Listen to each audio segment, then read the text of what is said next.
Hi everyone, in this episode, we're going to discuss Amber McLaughlin, formerly known as Scott McLaughlin. She's set to become the first openly transgender woman executed in the US. Nearly 1,600 death row inmates have been put to death in the US since 1977. But execution scheduled for Tuesday in Missouri would be the first of an openly transgender woman. Amber McLaughlin, 49, is set to die for stalking a former girlfriend and stabbing her to death nearly 20 years ago. With no legal appeals plan, McLaughlin's fate rests with Republican Governor Mike Parson, who is weighing a clemency request. Today is January 3rd, 2023, and today is the day Amber is scheduled to die by lethal injection. Mr. Mike Parson, the governor of Missouri, has already denied the request of Amber McLaughlin for reprieve in her death sentence. So she has no more loopholes, so she should be executed today.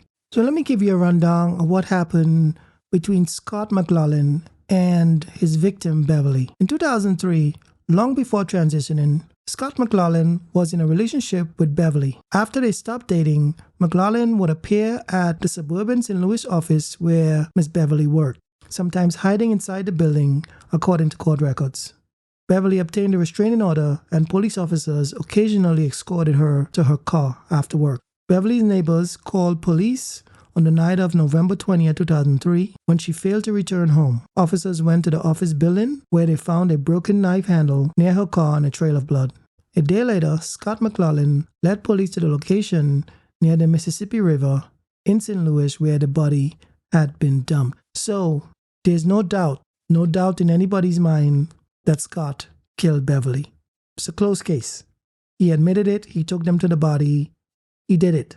Scott McLaughlin was convicted of first-degree murder in 2006. The judge sentenced Scott to the death penalty after the jury deadlocked on the sentence. Missouri and Indiana are the only states that allow a judge rather than a jury to sentence someone to death. A court in 2016 ordered a new sentencing hearing, but a federal appeals court panel reinstated the death penalty. Now, Missouri is a state that I could live in. It's a state for law-abiding citizens because they have the death penalty. Since the pandemic, it has continued to schedule execution. Missouri makes itself an outlier in its use of the death penalty. In fact, since the pandemic began, Missouri has been one of the only handful of states that has carried out an execution since 2020. The majority of other states are on a downward trend of executions, and increasingly, states are abolishing the practice altogether. Thank you, Missouri. Please stay on the path, because criminals should not have the last laugh. They should not be relaxing in jail, getting 3 square meals. It should not happen. In states like Missouri, I applaud. I wish we have a reverse. We need more states that are willing to show these criminals that we're not going to stand for the nonsense. We're not going to stand for innocent citizens like Beverly, who was killed and raped for no reason at all. And all Beverly was doing is going to work, trying to mind her own business and be a good citizen, and now she's dead. This could have been any one of us. It could have been me. It could have been you. We need to band together against criminals. So I'm reading an article here from the Daily Mail, and the headline is, "Only transgender inmate on death row begs for mercy." Do you imagine the victim, Miss Beverly? Do you imagine her begging for mercy also? I guarantee you she was. Most people that are being raped and murdered are begging for mercy, praying for mercy. Yet, did you think Scott McLaughlin gave her any mercy? Do you think he had any pity? Do you think he had any heart? Anything at all? Nope. Stabbed her, raped her. Now she's dead. Gone. Not gonna be able to hug her family, watch a movie, eat ice cream. Nothing. She's gone. Now he's here begging for mercy. He's saying that his mental health should be considered. No, you should not. Because if he knew He knew he had mental health problems. He should have gone to a hospital and get himself fixed, right? He should have been on medication. But he decided that he was going to stalk and kill his ex-girlfriend and rape his ex-girlfriend also. So no, there should be no mercy. I'm just flabbergasted that Scott McLaughlin is trying to get mercy. Now, I personally don't believe Scott is transgender. My personal opinion, I think he's using it as a ruse to get off of the death penalty, to get more sympathy. And it's working. It's partially working because a lot more people is talking about the case just because he's transgender. Now, if he was male in every sense of the word, not trying to be a woman, then there wouldn't be this much publicity on the case. So he's trying to use that to get off. And I'm telling you, more than likely, it's not going to work because the governor already denied his petition. There's no more way for him to get off. The governor was the last thing. So he should be executed sometime today. So Amber McLaughlin, formerly known as Scott, had been terrorizing and stalking Miss Beverly. Imagine the horror Miss Beverly went through. While this guy had no mercy, killing, raping her. No mercy at all. Now he wants mercy from the court. So it got people who are trying to get Amber McLaughlin off the death penalty, trying to save her life. And it's just so wrong. It seems like these people, they don't know how to understand the victim, how to put themselves in the victim's shoes. Imagine you being the victim.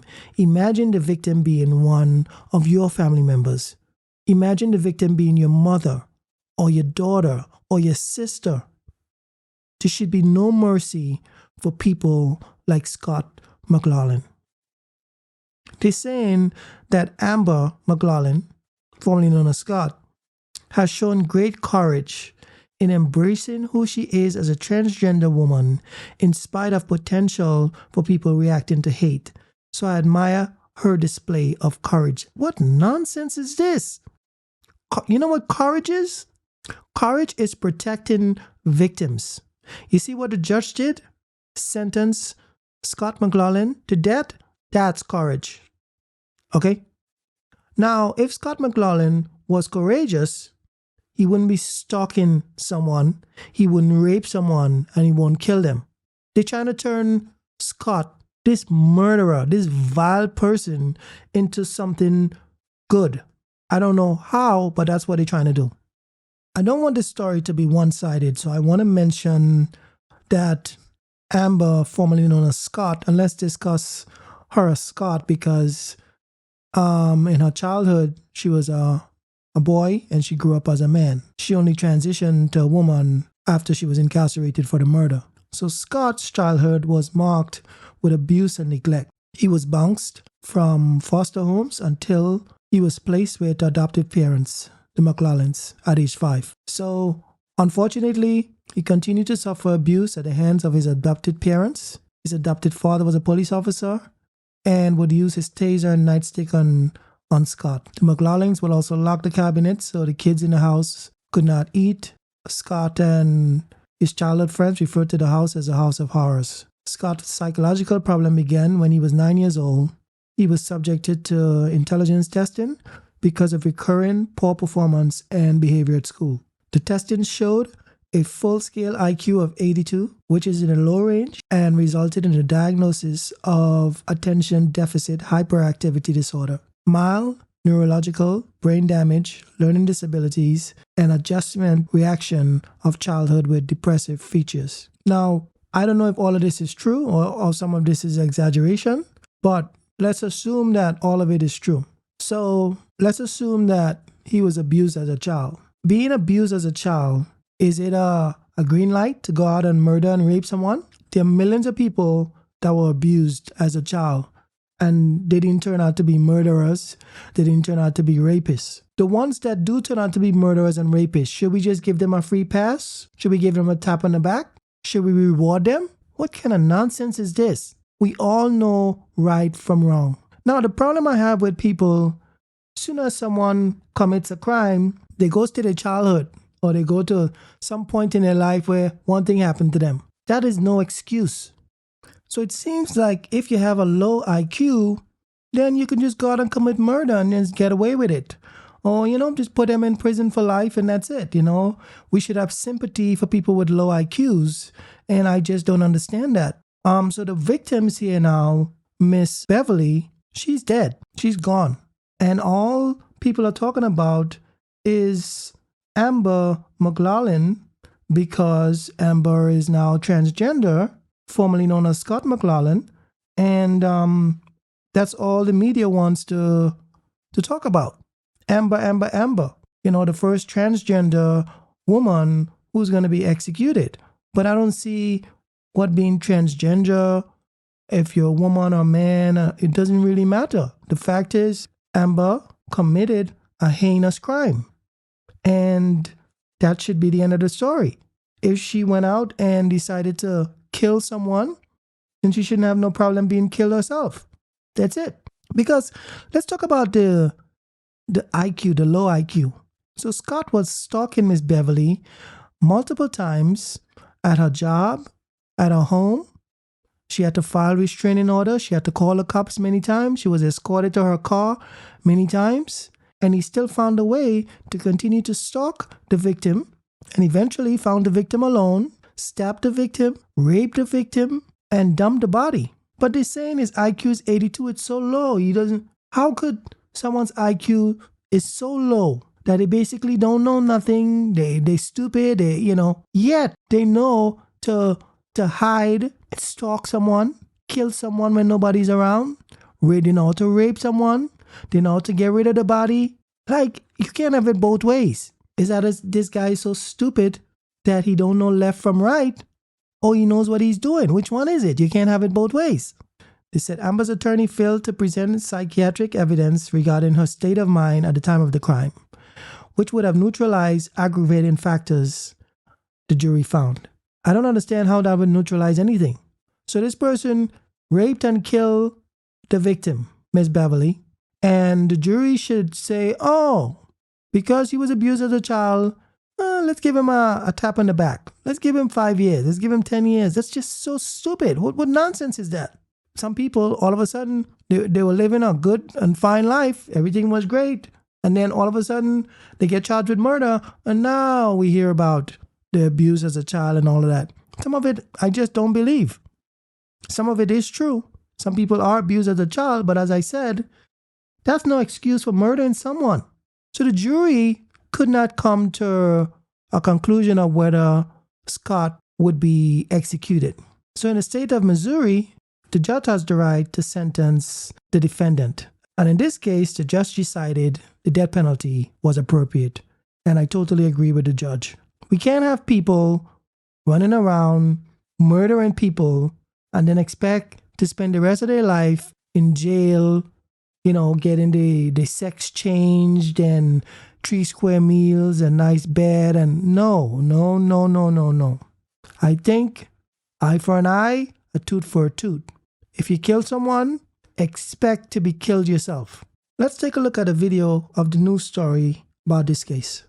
Waiting to see what the governor's final statement will be. Amber McLaughlin's life is in the hands of Missouri Governor Mike Parson. McLaughlin is on death row for murdering her ex-girlfriend in 2003. It was just too giving, too nice. Her heart was real big, and she had faith. She has faith in everybody. Everyone deserves a chance. It was one of those, if I can't have you, you can't, and nobody can have you kind of things. McLaughlin's attorney says as of Friday, all legal proceedings are done. You are out of court. Those 5 horrible words that no defense attorney wants to hear in a capital case. Lawrence Comp explains their stay of execution request was denied by the Missouri Supreme Court, and now they can't turn to the U.S. Supreme Court. We presented the arguments that we presented to the Missouri Supreme Court were based on an expansion of state law.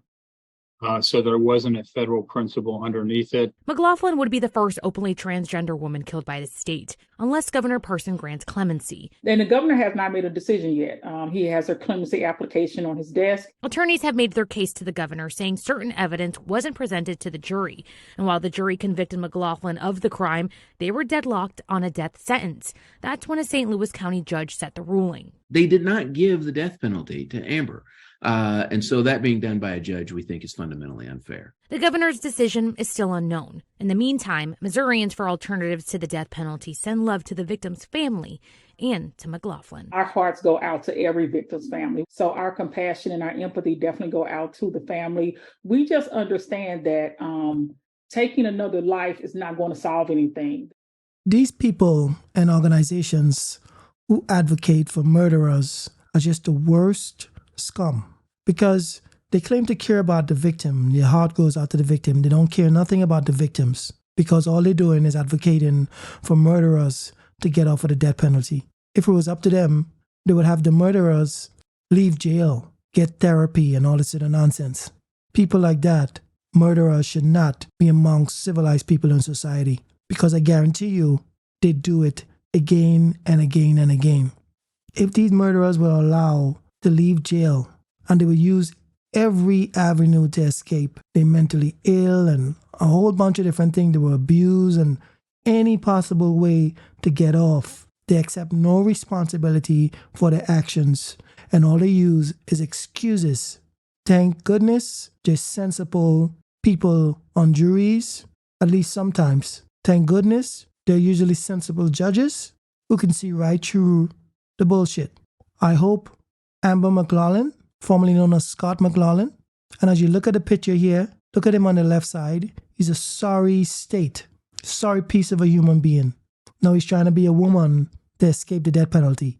Additionally, he's begging to get off of the death penalty. He wants to go in jail and comb his hair and wear dresses and eat 3 square meals a day. No, the victim is dead and you should be dead also. So sometime today, he should be executed, and all I can say is good riddance. That's it for me in this video. See you in the next one.